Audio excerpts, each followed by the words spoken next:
Yo, I'm Bob, into Marvel, happen to be totally blind since birth, talking about Spider-Man, the animated series, Season 2, Episode 8, Neogenic Nightmare, Chapter 8, Duel of the Hunters. This one's Episode 21 of the series overall. It premiered on November 11th in 1995, and I absolutely loved this episode. So I was at my grandma's house in Pine Bluff, my grandparents' house, that particular weekend, and I had set my timer to record it back in my hometown of Ashdown, Arkansas. So I was able to see it while I was away, and it was waiting for me at home so I could rewatch it. And I collect all of these episodes back in the day like they were comic books. And this was one heck of a free comic book day because you have the Punisher, who is way in over his head as the episode begins because now he's facing a freshly mutated Spider-Man who is now, of course, the Man Spider. This thing can spit acid. I think he probably has unlimited webbing. I don't know if he's spitting that too, or if that just comes out of his hands now. I would imagine he probably shoots it out of his hands and has an unlimited supply. Maybe he spits it though. I don't know because there's just so much going on in this episode.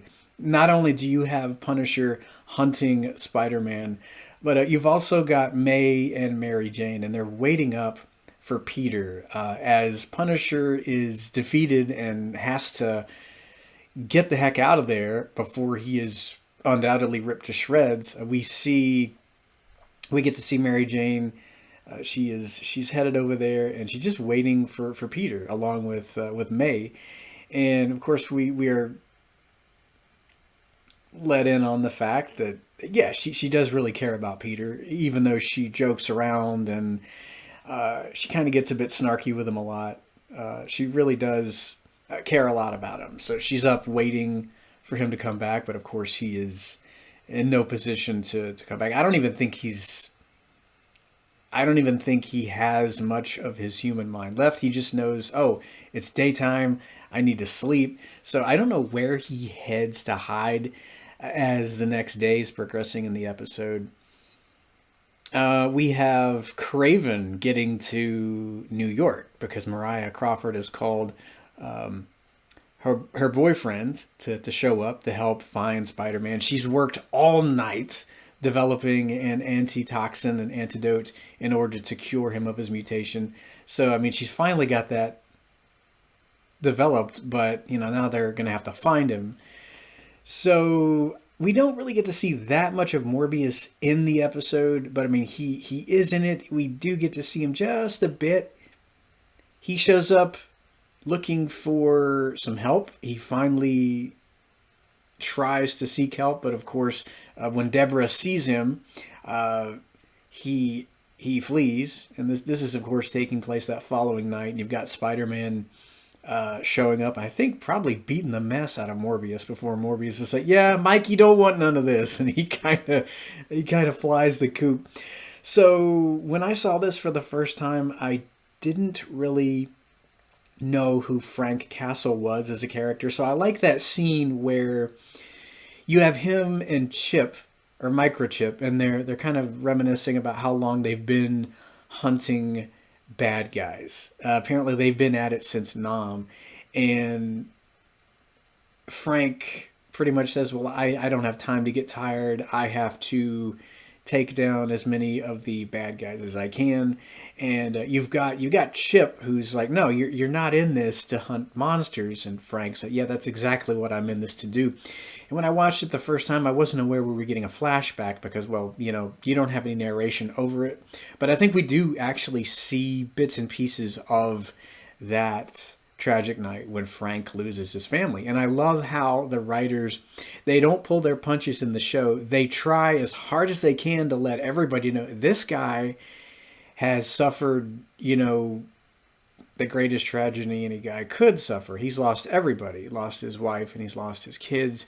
And now he's just out to try and pay back the underworld as much as he can. So, we're heavily hinted that, yeah, that's exactly what has happened. And so we get that really neat little flashback there. I like that scene with Flash and Deborah as they're kind of hanging out at ESU, Man Spider heads back there because, well, I think he's thinking that the Neogenic Recombinator is going to be able to cure him, but it's just not going to work for him. But I like how he's got enough of himself left to realize, okay, if I can get into this thing, maybe that'll help, but it doesn't.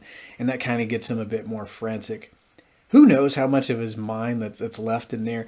I know that at one point before, the act fades to commercial, he sees someone, and I wonder if it's someone with red hair, because I think he tries to go after this particular woman, but it's not Mary Jane. I bet you he's mistaking her for Mary Jane, but it's not.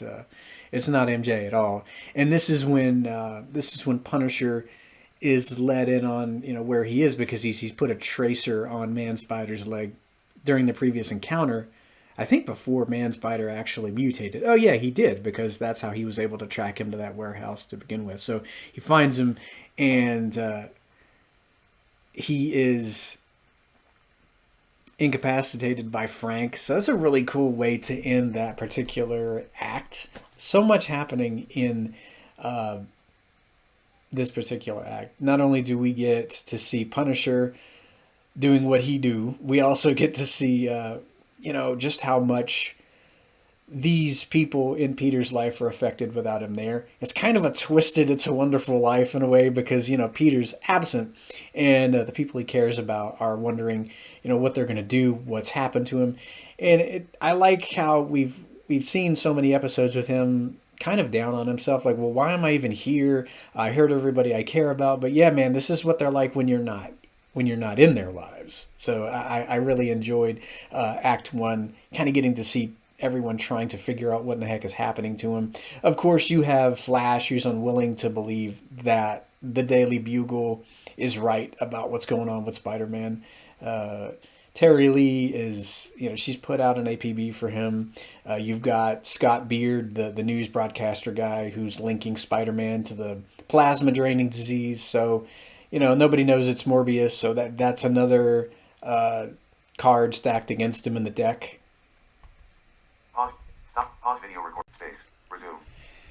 Yeah, right before Punisher can take out Man Spider, I love Kraven coming in and saving the guy's life, and this goes back to season 1. I mean, Peter had done both these people a really big favor, and helped cure Kraven of his well, I guess you could call it a kind of a mutation, because in this episode I don't think he has those powers anymore. He'll get them back, but I think in this one, well, he does still have a very good sense of smell, so he might still have some vestige of them. But yeah, I think he says he doesn't have those powers anymore, but he can still hunt with the best of them. So yeah, he's tracked him down, and you have him getting in the way of Punisher's insane vendetta, even though Man Spider's not responsible for the unaliving of his family. He still wants to take him down because he's just got such a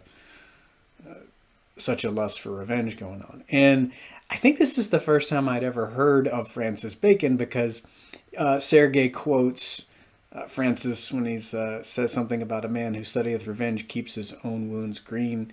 And that, of course, means, well, if you're focusing on paying others back, you're never going to heal, and you're always going to, fester. So that really stuck with me after the episode. Maybe, let's see, maybe I did know Bacon before. I don't know. Randomly chasing rabbits here during this review. So we do get that really awesome scene with Morbius heading into the lab there, and he drains Flash of his plasma because they can't say blood. So he's down for the count. You've got this really interesting scene where Man Spider, I guess he's headed back in there too. But I think he wants to know what's going on, and I do believe we hear him try to say the word flash. I don't know for sure, but I always thought that that's what he was attempting to say. It almost sounded like human speech there. And since people have said for years that they think that it's Jim Cummings partially doing some of the monster noises for Man Spider, I tend to believe that. I mean, he's a pro at making monster noises alongside Frank Welker, Peter Cullen. Like I said in the previous video, like other Man Spider monster noises include, well, you hear some Dragonzord noises from Power Rangers, but I think they use those sound effects too in Land Before Time with what was that big T-Rex's name? Sharptooth, I think. I remember hearing that roar where I think he's fallen off of something. And it's this really familiar, it's kind of a scream, kind of a roar.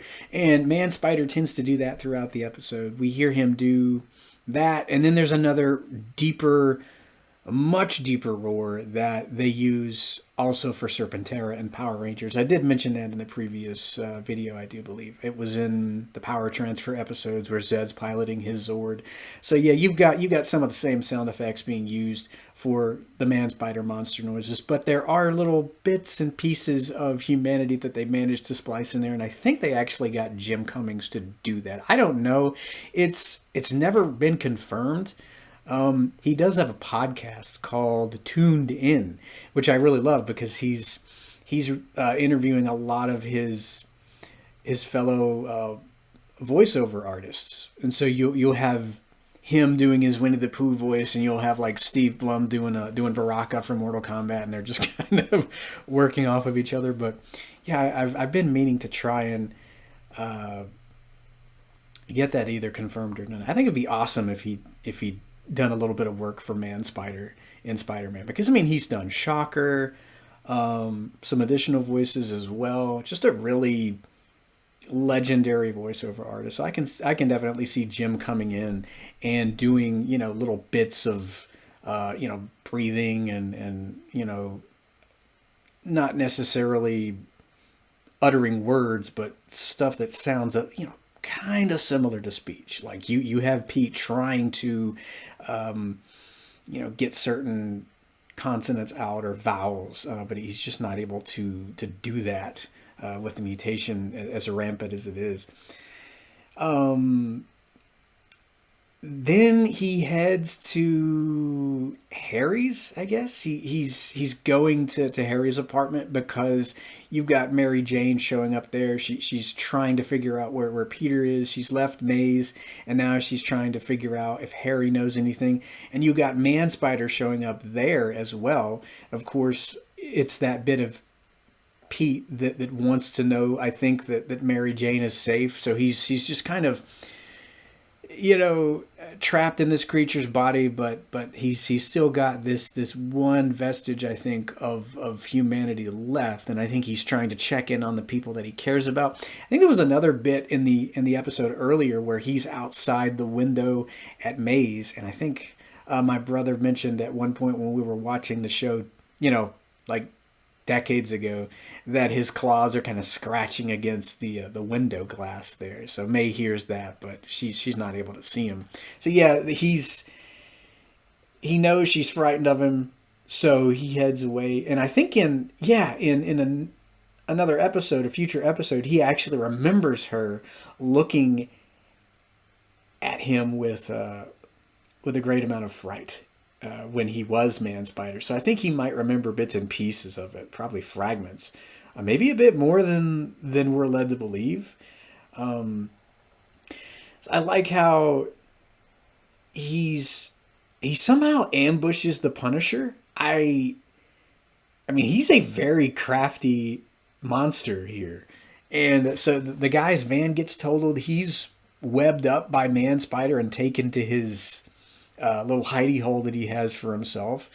Of course, you've got Kraven who puts two and two together, and I think it's a parking garage. I mean, I guess Kraven is able to deduce that from gravel that was in Man Spider's web. So he finds Punisher, and they are able to hold Man Spider down long enough. I love that scene. so Mariah can come in and administer her antidote. And it's such a great scene because up until now, Frank has just done what he wanted to do with various criminals of the underworld. And you have Mariah reminding him, hey, this guy is a victim, just as your wife and children were victims. He had no desire to be in this situation. It doesn't matter how many lives you take, nothing is going to bring your wife and your children back. And the only monster here is you. And it was a really cool scene because this is when I found out what happened to his family.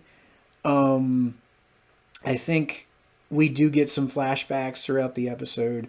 He's talking to Chip, and we hear a couple of gunshots, and so I'm guessing that's part of that flashback too. And I did put two and two together a bit later on after I'd seen the episode, and I think more than one person were like, oh yeah, we get little tiny flashbacks. I didn't ask what those flashbacks were. They're probably not much of anything, but I mean, all the puzzle pieces are there. And I really love how they tackled the Punisher's character in this cartoon. I mean, they weren't able to do as much as I'm sure they would have wanted to do, but they didn't make him goofy or bumbling. They didn't make him any less kick butt. They really tried to make him as true to the comics as they could, and I think it came across very well. I love John Beck's performance as Punisher, as well as Gregg Berger coming back as Kraven. So yeah, you got Peter. The demutating is a success, but I mean, he's going to have to keep going back to the Neogenic recombinator for doses of that, or he'll mutate again. Of course, we don't find that out until the next episode. So when the episode is over, when it ended for the first time, I was like, oh, okay, that was a really cool 8-parter. And I was like, no, he's still got a ways to go. I thought that this was just kind of like a big 8-part saga that we were getting. I didn't know that we're going to get like 6 more episodes of this particular saga dealing with Neogenics and other characters. But I like how this one ends. He's back in human form. Peter is back in his right mind. You have Kraven and Mariah. They've done him a solid, and I love that, he's kind of being, well, I wouldn't say rewarded, but the good that he has done has come back around to him from season 1. Because remember at the end of that episode of Kraven, he's like, man, why am I always by myself? Here these two are, they're together, and what do I get out of this? Nothing. And here, so many episodes later, he has Kraven come back, and Kraven has saved him, along with Punisher. And I love that one part of the episode where he's like, well, if it's any consolation, Spider-Man's innocent of the kidnapping charges. So Kraven has cleared Spider-Man of that, but Punisher's like, well, it isn't at all. I mean, he's still very broody. This hasn't really changed his life, but I mean, that's okay. I mean, he still needs to be, the broody Frank Castle that we all know and love. He doesn't need to have sunshine and rainbows over his head. I think that's what makes him such a cool character. Is he's trying to help people. He's broody, but at the same time, he has a heart for total strangers when he doesn't believe they've committed crimes, of course. So it was a really fun crossover. I think these 2 episodes spotlighting the Punisher, they are, I would say, pretty high on my Spider-Man the Animated Series list. He's just such a great character, and I was glad to be able to explore this particular Marvel character as much as I was able to in the 90s. So of course now you can see him in the Netflix show, and he's in the Daredevil crossover, so that's also cool. So Next time, we're going to be delving into another two-part crossover featuring Blade, the vampire hunter. And yes, this is the first time I stumbled across this character as well. And he's another favorite in terms of Marvel characters. I love how it ties into Morbius and what's going on with him. We may have only gotten to see just a brief bit of Morbius in this episode, but he is heavily featured in the next two. Because, of course, now Blade has gotten wind of what he's up to. And he's he's out to get Morbius. So, yeah, next time we're going to be talking about Blade. Be here for that. Until then, true believers. Stop taking video button.